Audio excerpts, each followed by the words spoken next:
1% tu ya watu wanaofanikiwa duniani ni wanapata bahati, ni 1%. Kwa hiyo kupata bahati, mjomba, ili ufanikiwe sio kitu chepesi.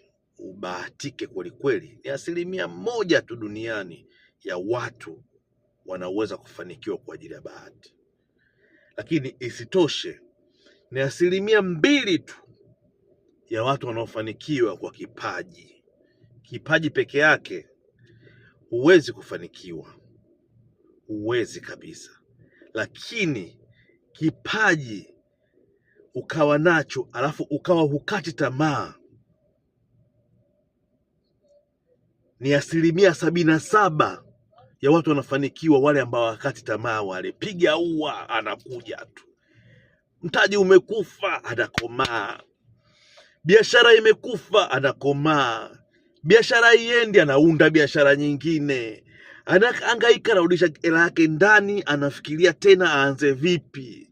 Amefeli, anaangalia makosa yake yako wapi, hajisaishe, aanze tena upya.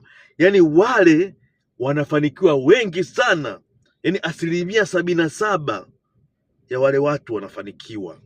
Alafu 20% watu wanafanikiwa wakiwa wanaunda kigrupu, yani wako pamoja, wale wanafanya mambo yao. Wale wenye magrupu ya WhatsApp wanaojiunga pamoja, wale wakifanya mambo ya maana, wakitulia, wakiwa na heshima na discipline ya maisha, wakiwa wanakomaa, consistency wanayo kubwa, basi 20% ya wao wanafanikiwaga. Ivan the Don, ni follow, share na wengine. Nondo yo, bye bye.